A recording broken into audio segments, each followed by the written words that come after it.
Introductions. My name is Eric Vaughn. I'm the Chief Revenue Officer of Neverfail, which some of you may know as Artisan Infrastructure. And Brian will talk about that transition here a little bit as well. But it is now Neverfail. As most of you know, for those of you who don't, Neverfail has actually been enabling MSPs globally for a number of years. And in that time, we've had this great position to be able to see trends in the market, see things that are shifting. We know that this is an extremely dynamic market. I'm going to state the obvious that in this market, change is constant, not only at the speed of technology, but in your business as well. And we've been in a great position to be able to see those changes and, more importantly, see how best-in-class MSPs have responded to those and some of what they've done differently, if you will. And we've been there as your businesses have moved from break-fix into managed services. We've enabled a number of you as you've moved from just managed services and into the cloud. And now what we're hearing consistently in our conversations around the world is we're back to that kind of same spot with cloud of there's a lot of pressure in the market, right? There's saturation. There's a lot of folks out there. My margins are being pressured again. And so I'm kind of, we're hearing you talk about being at this spot again that says, okay, what am I going to do next? What is the next thing? And we had some great insight into that because of our experiences. And when we started thinking about what we wanted this session to be, we thought, wouldn't it be great to share that insight and experience? Actually give some tangible value, make it more of an educational session versus the typical sales pitch, if you will. And then we thought, wouldn't it be even better if we could actually get peers, right? CEOs who have made these transitions successfully and continue to do so now, who are thinking about the same things that you're thinking about versus just us speaking about it. Wouldn't it be great to have them speak about it as well? And so we're fortunate today to have some gentlemen here that I'll introduce in a moment that I consider real thought leaders in the space to be able to talk about their experience and what they're thinking about and where they see things going. And then at the end, we'll ultimately leave some time for questions and answers, as you would expect. And then we'll finalize the drawing for the drone. Sound like a plan? Everybody good? Okay. So let's start with introductions. And I don't know why, but this PowerPoint for some reason is not showing the whole slide there. So luckily we have them each here. You don't have to see their pictures, but I want to start with Bob. Bob Mitchie is the president and co-founder of Metro MSP. Thank you for joining us, Bob. Everybody give Bob a hand. Bob, if you could, just by way of introduction, just talk a little bit about the evolution of your business.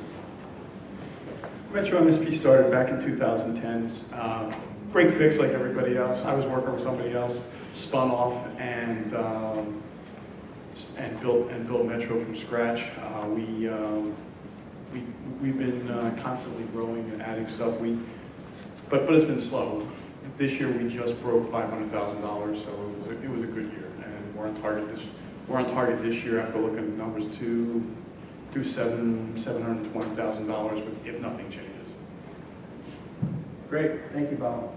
Now let's see if my managed service provider skills on my computer here. Hey, there we go. There's Bob. Next, I'd like to introduce James. James is the CEO of CalNet. Thank you for joining us, James. Please help me in giving him a round of applause. James, if you wouldn't mind, same question. Could you tell us a little bit about the CalNet journey? Sure. So CalNet is, we're probably in a different tier, so to speak, but most of you might have heard of Zach Schuler back in the days. Yeah, exactly. If you don't know who Zach is, turn to page 2 of Chris Hoos's essay. On page 2, he recognizes a person that says, hey, I met this guy, Zach Schuler, who founded CalNet about 18 years ago. And true to form, we're 22 years old today. Well, not today, but in this month. And with that 22 years of heritage, Zach was our founder. Zach exited the system, and we had an interim CEO who was a search fund participant. And then I became the third or the second permanent CEO within the CalNet history. We're a $33 million MSP, roughly about 175 employees today. Our EBITDA still remains very strong at 18% plus, and we are growing at 22 to 24% compounded annual growth rate, depending upon the time frame that you look at. Most importantly, we look at the fact that how do you now transform to stay in a leadership position? Because most people would ask, hey, MSPs are really local. MSPs are relationship-based, and we absolutely agree. But MSPs also have scale, durability, and we're proof that you have continuity. So I'm happy to be here. I'm honored to be representing CalNet. We are based out of Los Angeles with offices in Orange County and Inland Empire, and hopefully more. And you brought this on with you. Thank you, James. Yeah, absolutely. So last up, we have Brian Earls. Brian is the founder and CEO of Never Fail, formerly Artisan Infrastructure. Thank you, Brian, for joining us. And Brian, for the folks that don't know, can you maybe provide a little history on Never Fail?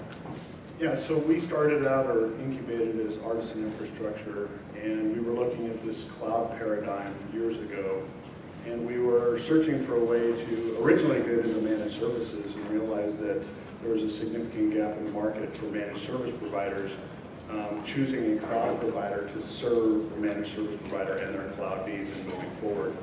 And fortunately, we've been able to navigate and find managed service providers that were forward-thinking and we're driving sticky revenue and cloud-minded.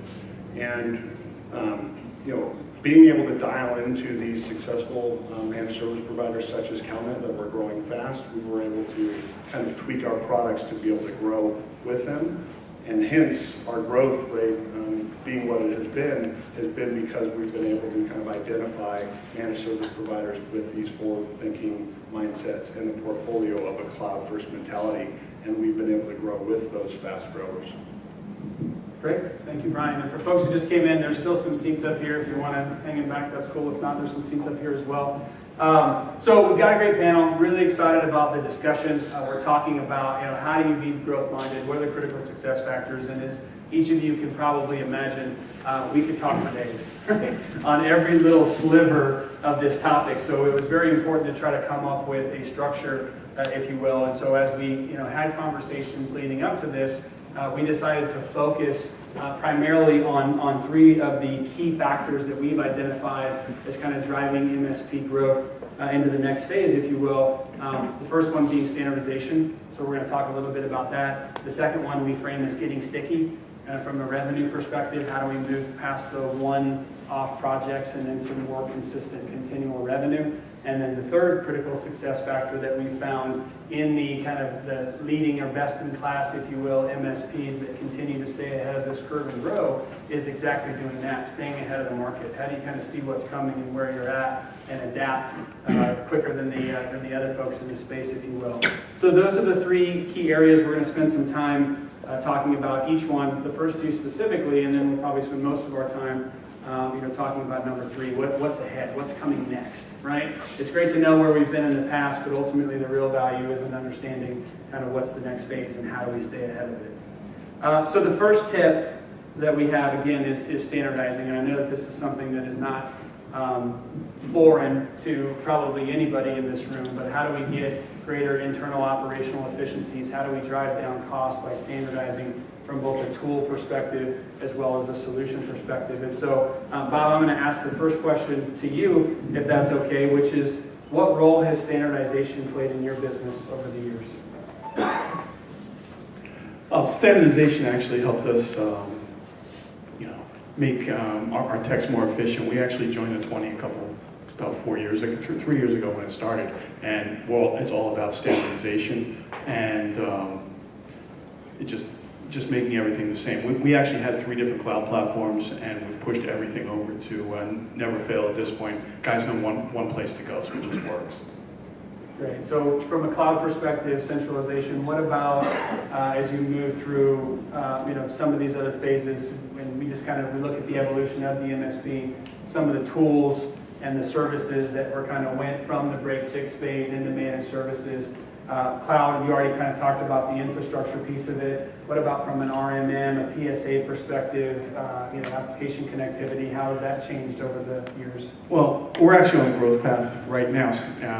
We're working with the guys in the 20s actually because we actually consolidate everything there. So it's actually making our life a lot easier. So we don't have to worry about. We're not worrying about that anymore. Things where we haven't standardized, we still have 3 different backup platforms running.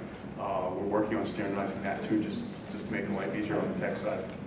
Yeah, find those internal efficiencies where we can drive down cost, increase scale, have to know one solution versus 15. Those are all things that we hear often, and I see heads nodding, so I assume that we're not the only ones thinking of that. So appreciate that, Bob. Next category.